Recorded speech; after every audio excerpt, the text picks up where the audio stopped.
So it's April.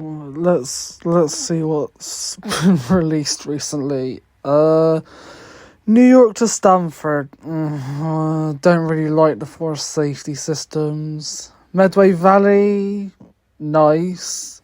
Class 9 is broken on console. Fuck that.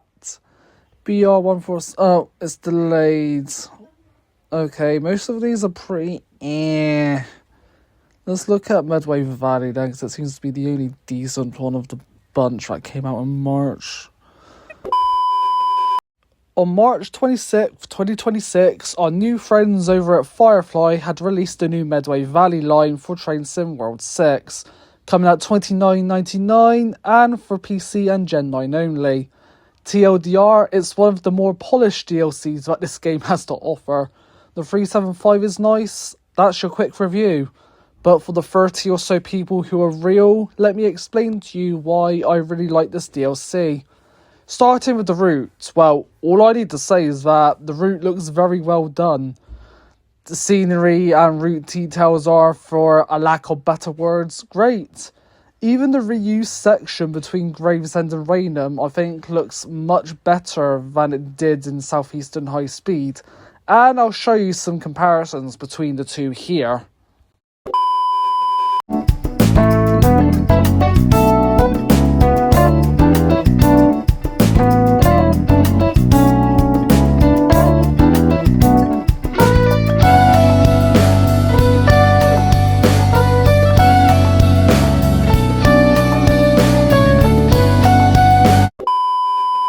We get the entirety of the Medway line from Strew down to Paddockwood and Tunbridge, giving you some good opportunity to do some mainline runs, albeit the run between Tunbridge and Paddockwood is short and straight, so just be aware of that. This is mostly going to be a branch line run. Same for the runs between Rochester and Raynham. The option's there, and I appreciate it at least. Just be mindful that most of your time will be spent on the Medway itself. Stations are very well detailed too, probably some of the best station detailing I've seen in this game so far. There's even a neat little bonus of traffic lights working. They didn't need to do this, but they did, and it's a nice little detail to have.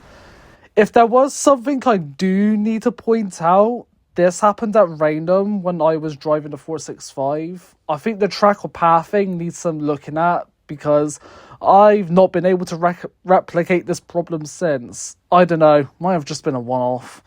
Otherwise, route itself looks very good and mostly polished. I like that. Shout out to the lighting too. Firefly have implemented the modern lighting into this route as standard for all platforms, and it looks really good, especially the nighttime lighting. I feel so bloody spoiled. As well as that, Medway Valley also sees the return of the Chubby Star model. If you've seen my last review, you'll know that I am not keen on that model at all, and it's been that way since East Coast Ways 377. But at this point, I've just accepted that we're never going to get a new model of the Electro Star, as badly as it bloody needs it. At the very least, Firefly have made a lot of changes to the 375. We have the older headlight clusters as per reality for these sub-variants, of which we have the 3-car/3 variant and the 4-car/6 variant. A bit of a missed opportunity to include the other 375 variants, but what we do have, I appreciate it. PIS also looks really good, and the train also comes with announcements. Service to Strood, calling at Paddockwood, Beltring, Yalding. In guard mode, you also get working CCTV. Again, these bonuses are a nice little addition. I like it a lot. It adds to the immersion. There's also two standout things about the 375 to me. First off, there's a fully functional GSMR unit on the 375. You can register your train, head code, and area. And I really wish this feature is implemented for other trains going forth. One of the scenarios also does this to you. Emergency, emergency, emergency. The other standout thing is the sound set, and I'll let the following clips play and speak for themselves.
These are probably some of the best versions of the Electrostar sounds in Train Sim World that we now have.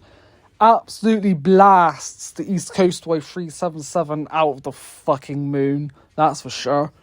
The motors sound really good, and so does that horn. Pretty great work from the Firefly team. However, do note that if you are on the PlayStation 5, there's currently an issue where the 375 sounds are either inaudible or just too quiet. I do have to question how the hell that happened, and I hope that this is fixed soon. The timetable is also pretty good as well. As said earlier, you have short mainline runs, and most of the route is centred around the Medway line. They're mostly all stopping services with some ECS runs, but they're all end-to-end for the Medway Valley, so you can theoretically do a whole day on the route between Strood and Tunbridge or Paddock Wood. If you own additional DLC, you can also drive the 465 on the main line, and also on the Medway in place of the 375/6. Although only the player can do this. The AI will not sub in with the 465 for the Medway services. The 395 and 700 also layer in, having services on the main line and some peak and test services on the Medway too. The 66 layers in too for aggregates and petroleum runs, as well as railhead treatment runs. There are charter trains as well, but I don't own any of the DLC for that. Sorry. Overall, timetable is good. It may get repetitive if you don't like doing the same thing, but considering the route quality, I personally don't mind it myself. I do have some suggestions that I want to share though. Some of the mainline services only give you a minute to set up the GSMR and train, and especially if my train is short and I can't see the signal number from the cab, I personally don't think a minute is enough since console cameras can't be sped up on my controller. I think it really should be the standard 2 minutes like on the Medway services. There should be a select screen prompt for the GSMR as it's very finicky to press the GSMR buttons with the camera and controller. And swapping the cab view doesn't really work as the camera just can't be moved, as you can see in this clip here. I also understand the 375 is standing in for the 377 for the Red Hill AI services, and I do hope that the 377 will eventually substitute in for those AI services, as much as I dislike that pack. And I think the functional GSMR has a lot of potential, and I hope that Dovetail Games and other British third parties can implement this onto future trains. Overall, I'm very satisfied with this add-on, and it's one of the rare DLCs that I can confidently recommend you play. The standard price of $29.99 is still very decisive and controversial for some, but personally, I do think it's worth it, especially being a decently polished route. There's not been much performance problems on my end, and I'm running on an Xbox Series S, and the Firefly team have been very proactive in the community and taking on feedback, which is what I really like to see from a developer. What I will say is that if you're not into commuter runs, that's fair and I respect that. nothing's not for everyone, you know.